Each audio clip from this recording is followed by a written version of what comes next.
Hello. Managing complexity. Complex issues and problematic situations. Complexity, what is it and where does it come from? There are a number of views. The first view is perhaps that complexity arises because within some system, for example, there may be many varied parts, many interconnections, disorder, convolution, and as an example, the Mandelbrot set is considered to be very complex. View B is that complexity is characterized by variable, unpredictable behavior. And, quoting Warren Weaver, the complexity of a particular system is the degree of difficulty in predicting the properties of the system if the properties of the system's parts are given. Complexity, real, tangible, potentially measurable as entropy. So view C is that complexity is also a relative perception. X is simple, Y is complex, Z is even more complex. So there's a sense of complexity which may be engendered by a mental inability to resolve a simple and familiar pattern.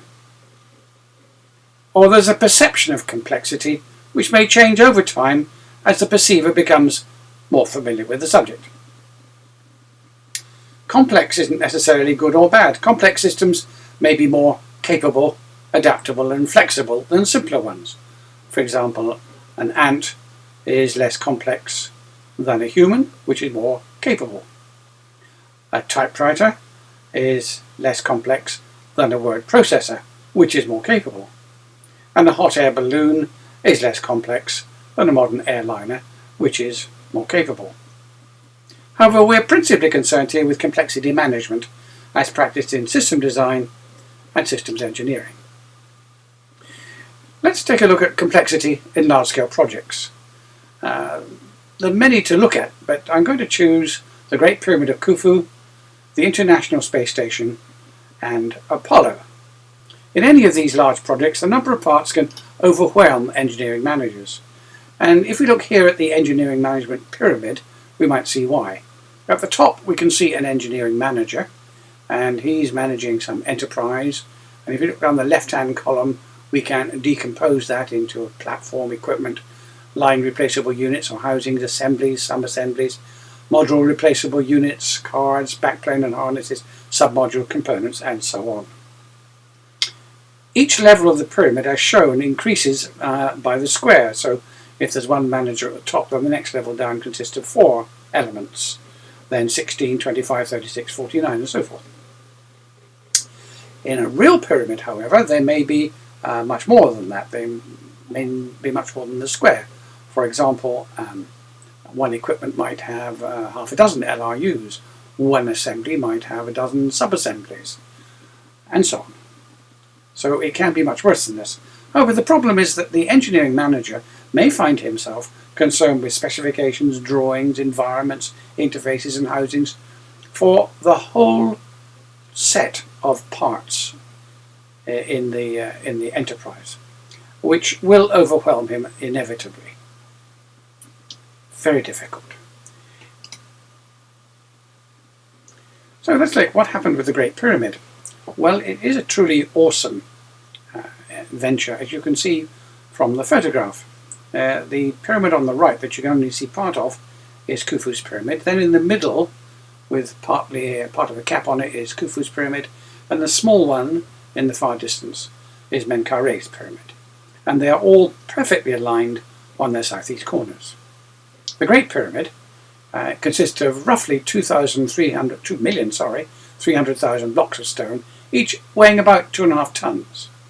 They were laid at a rate of 230 cubic meters per 10-hour day for 20 to 21 years. And that's a 2.5 ton block every 2 to 3 minutes. We couldn't equal that today with all our technology. They had ropes, but they had no metal tools, no wheels, no levers, and contrary to popular opinion, there's no evidence of ramps at the Great Pyramid. The Egyptians were, however, very organised. For Akhet Khufu, that's the horizon of Khufu, the name of the pyramid, architect Hemon had supervisors for each of the sides. There were 4 sides, of course, about perhaps 25 teams per side, and there were 203 tiers, and you had competition between the teams and probably between the sides as well. We don't know about that latter one. The team were obviously highly motivated. It was a resident workforce. There was accessible high quality stone, and there was plentiful food and beer, courtesy of an excellent logistics system. So where's it complex? Well, like that it sounds fairly straightforward. If we look inside, however, we see there's rather more to it. Here we can see the inside of the pyramid, which is built over a knoll, which you can see at the bottom there. And there are a number of chambers inside. There's a queen's chamber there on the centre line. Then above it a king's chamber, which contains the king's sarcophagus. They're connected by a really complex structure, the Grand Gallery. And these are all connected, interconnected by passages. Well, there's one going to a deserted underground chamber, and then halfway down it goes up to the Grand Gallery, and then there's a horizontal passage into the Queen's chamber, and the Grand Gallery goes up at the same angle, 26.5 degrees, into the King's Pyramid. From both of these chambers, the Queen's chamber and the King's chamber, there are shafts going upwards to the north and south, going round the Grand Gallery, and south, going to the outside world. In recent years, a chap called Rudolf Gantenbrink actually explored this shaft and found some portcullis doors at the top using a little robot. Enough. The International Space Station used pork belly economics to ensure political support. Parts were made in each and every state in the US, providing funding and jobs, so naturally the politicians from those states all voted for the furtherance of the project to preserve the employment in their state. This resulted, however, in widespread fragmentation of the technology, and it was almost impossible to locate, identify, bring together and integrate the millions of parts. I was asked if the ISS project team could learn from the ancient Egyptians and the pyramids how it might be done, but I had to confess that the ancient Egyptians would not have started from such a compromising position. Happily, politics and monies had not been invented then. Then there's Apollo. In the 1960s, Apollo was a huge project with many millions of parts. NASA engineers were reputedly overwhelmed by the complexity. Mainly millions of components, drawings, build standards, materials. There was no way they could keep up and put a man on the moon within the decade. What to do? Well, they superimposed systems engineering management on the Enterprise, really over the engineering management, and the rest is history. The Apollo missions carried complex, mutually dependent, yet potentially independent parts. There was the command module, with crew positions and a re-entry vehicle. There was a service module, with the main propulsion system and storage for consumable supplies. Then there was the lunar module, with descend, roam and return capability, and the Lunar Roving Vehicle, LRV, in it. And then at the bottom there was the launch vehicle, the Saturn V. And the total complexity was managed in 4 to 5 parts. If we look at the way the management structure was set up, there was a central management team, systems engineering management team, and it did the sort of things you would expect. It was a problem-solving group looking at the right concept of operations, and there were a number of competing ones. They were purposing, looking at the solution space and the threats within it, performing functional designs of the whole, functional to physical architectures, and specification of requirements. And then you can see here a list of some of the specials that they did.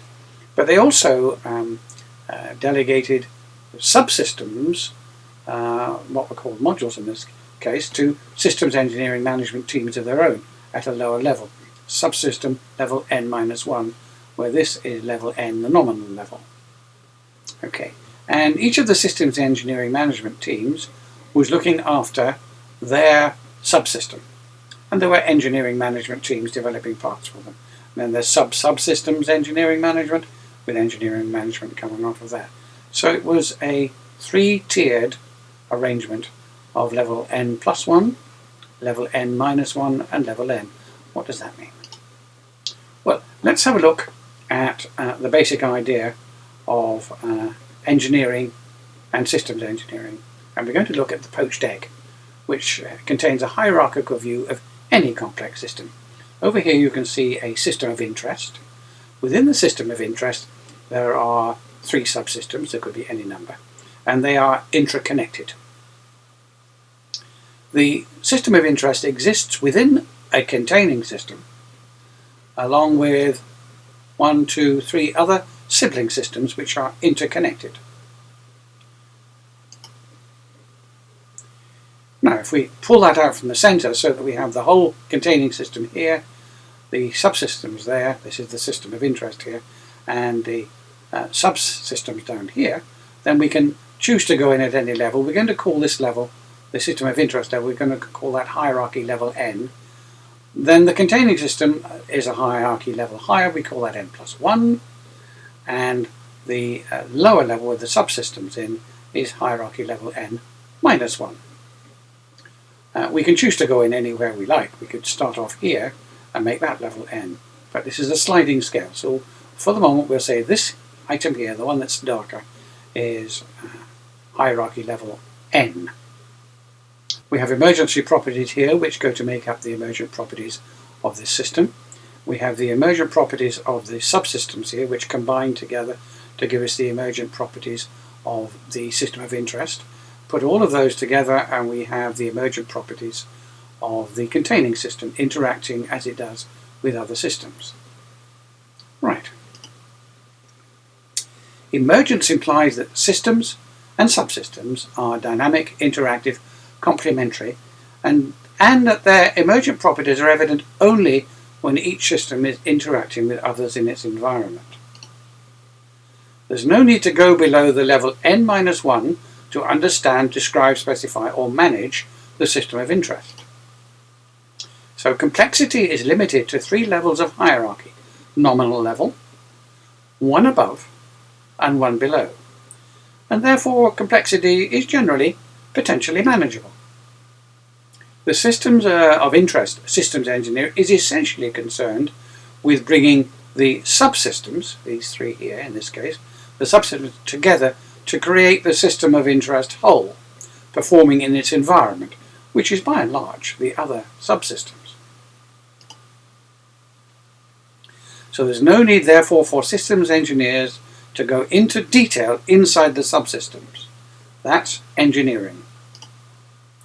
Engineers look downwards and inwards. Systems engineering looks upwards and outwards. We can see this again in a 3-level systems model. Here we have a stellar model, which is just a black box, well, a red box then, or a white box with red writing, and it has a source and a sink. If we look inside, we see something slightly more complex. We see system A, system B, and some connecting parts and so forth. If we choose to look inside, say, system A, we can see that inside system A there are lots of other things. It's now beginning to get a little more complex. And if we were to look inside system B, we could find something even more complex than this.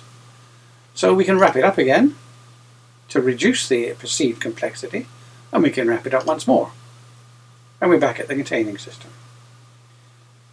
We're not actually removing the complexity. The complexity of the whole is unchanged. However, by encapsulating in this way, it conceals the complexity, avoiding mental and computational overload.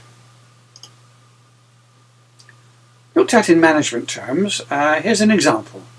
Let's consider an air transport system. It consists of a number of airlines. Each airline has a number of fleets. Each fleet consists of a number of aircraft. Each aircraft has a number of aircraft systems, engines, airframes, whatever. One of those would be avionics. Within the avionics systems there are a number. One of them might be a navigation system. There might be many systems within the navigation system. One of those might be TACAN DME, distance measuring equipment. Within TACAN DME there would be LRUs, antennae, and displays and controls. And within any one of those, like an LRU, there'll be sub-assemblies, assemblies, and so forth.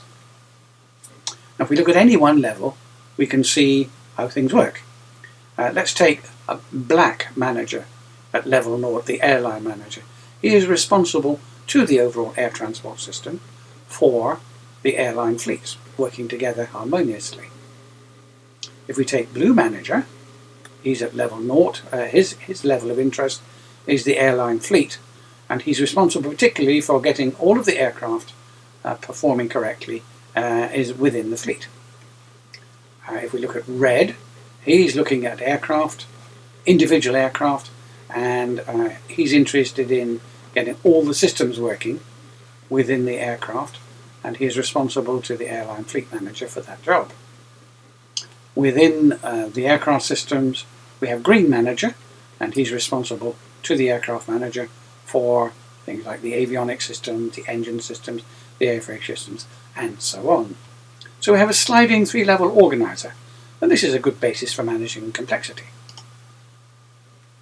So, taking an example of the avionics system design manager responsibility, we've moved from an operational to a design situation now. His role in life is to integrate subsystems that might be navigation, radars, weapons, fuel, defensive aids, automatic flight control systems, comms, navs, ident, that's data link systems, controls and displays, so that the whole avionics system supports the aircraft concept of operations. I'm sure you get the idea. So we looked at it from a systems engineering organisational point of view. We can see a top-level team there, which is responsible for the overall system, and you can see the sort of things they do. And then you can see a number of first-level teams underneath the top-level team, and they are responsible in this case for viable systems, subsystems, and they're doing for their system pretty well what the same sorts of things as the top-level team is doing for the whole. And below them are second-level teams and third-level teams spreading out in a net. Now, I'd like to look at a slightly different way of coming to complexity. This is complex behaviour caused by architectural binding and coupling. Complex behaviour in systems can arise from functional coupling. In the figure, there are two tightly functionally bound module clusters, and they're candidate systems. The upper clusters are tightly functionally coupled as well, with many linkages between the clusters compared with the lower diagram. The tight functional coupling and process overload can result in complex and chaotic behaviour. So system designers beware, and systems integrators and operators anticipate this could happen to you without you having any forewarning if you don't look for it. An example of the sort of thing that can happen, this is taken from modelling, if you increase the coupling between those two groups, nothing will happen at first, and then as you increase the coupling more, there will be a progressive onset of disorder, oscillation, reverberation, and it then goes into full-blooded chaos. We can look at that in a little more detail. It's the same diagram now looked at in more detail, looking into the system. Each of these dots represents a state that the system may be in when it was designed to be perhaps only in a single state. You don't know which of these it's going to be in, and as you increase the coupling it gets more and more severe. Then it goes through a strange period where there are 1, 2, 3 stable states apparently, and that's typical of such complex systems, and then finally it goes berserk and unstable.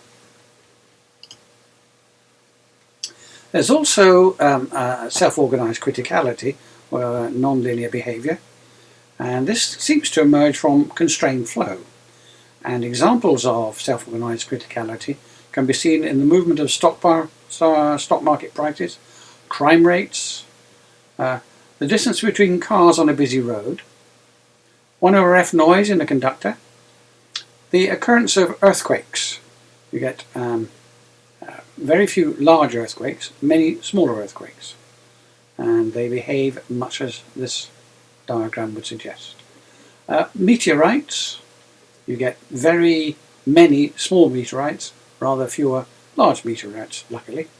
Deaths in war, etc., etc. In fact, self-organized criticality is ubiquitous, it's everywhere about us, and it's in our systems either by design or by use in the real world. Change subject again, abstraction. Excuse me. Abstraction reduces perceived complexity.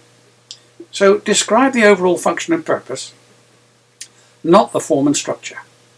For example, a means of vehicular transport is less specific and less complex than a 2010 metallic blue Toyota RAV4, which may turn out in the event to be inappropriate. Or a means of detecting low-flying intruders is less complex than a chain of low-level radars coupled via digital data links to a central underground control and reporting bunker, especially when binoculars might have done. So we should, in order to manage complexity, maintain the highest level of abstraction for as long as possible in system design. Or, as the mantra would have it, functional before physical, which is rather similar to the form follows function idea. And then there's synthesis versus reduction. The engineering practice of breakdown or decomposition, reduction, proliferates parts, complication and complexity. Furthermore, decomposition disconnects interactions between parts and so prejudices performance. The systems engineering practice of synthesis, on the other hand, combines, complements and reduces the number of entities, relationships, entropy and complexity. So for systems we would have to say reduction bad, synthesis good. In summary then, perceiving the whole complex system in context as comprising interacting subsystem conceals perceived complexity. Providing systems engineering management for each system, subsystem, sub-subsystem creates a robust network with complexity limited at each level in the system's hierarchy. Anticipating nonlinear behavior from intersystem coupling and constrained intra-system flows is likely to avoid surprises. Addressing purpose, mission and function before structure and form reduces complexity, avoids prejudice and encourages innovation. Thank you for listening.